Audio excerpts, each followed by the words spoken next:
سال پہلے جب اس زمین پر قرآن پاک کا نزول ہوا تو اللہ تبارک و تعالی نے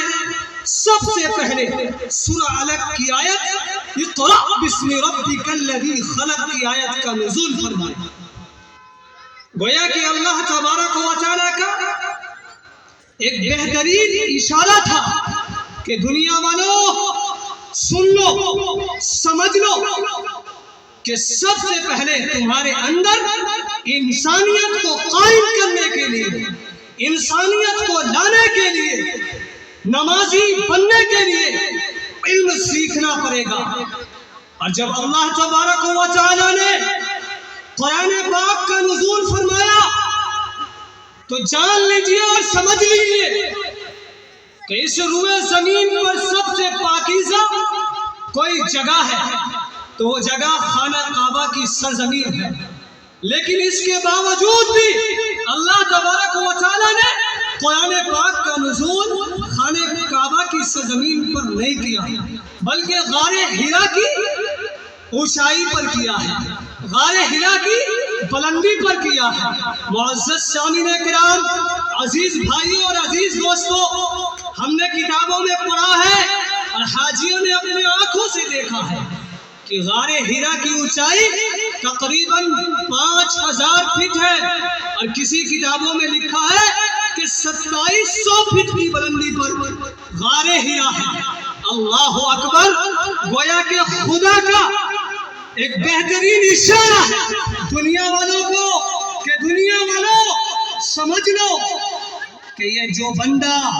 اس قرآن پاک کے علم کو سیکھے اور سکھائے، اور صرف قرآن پاک کا ہی علم نہیں بلکہ دنیا کے کسی بھی علم کو سیکھے، وہ اسی طرح تا قیامت تک بلند ہوتا رہے گا جس طرح میرا بنایا ہوا غار حرا بلند ہے۔ اس لیے اللہ تبارک و تعالی نے قرآن پاک کی آیت کو خانہ کعبہ میں نزول نہیں فرمایا بلکہ غار حرا کی 2700 فٹ کی بلندی پر نزول فرمایا ہے میرے بھائیوں۔ اور ایسے ہی علم کو سیکھنے والے ہم اور آپ جب تک اس روئے زمین پر موجود رہیں گے، دنیا والے اسلام پر ذرا سی آنچ کو قائم نہیں کر سکتا ہے۔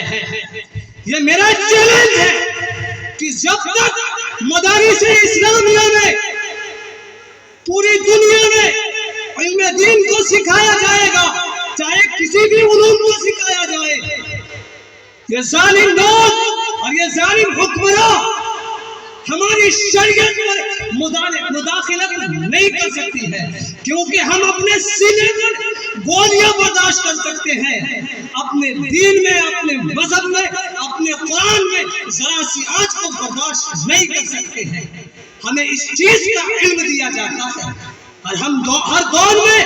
علم سیکھنے کو ایک شمع سمجھتے ہیں، ایک اجالا سمجھتے ہیں، ایک نور سمجھتے ہیں، اس لیے کہ ہماری شریعت نے ہمیں سب سے پہلے علم سیکھنے کا حکم دیا ہے، نماز پڑھنے کا حکم نہیں دیا ہے۔ اس لیے کہ شریعت نے ہمیں سب سے پہلے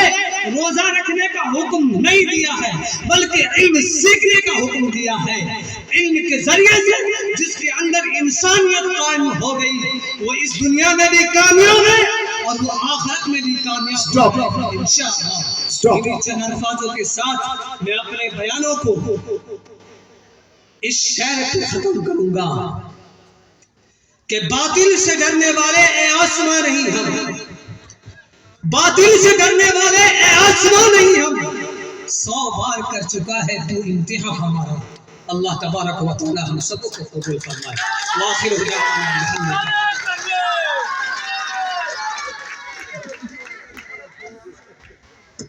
পরের প্রতিশ্রুতি আব্দুল হালেম এখন চলছে খাজনাবালা দারুল উলুমে পরিচালনায় তাৎক্ষণিক বক্তৃতা।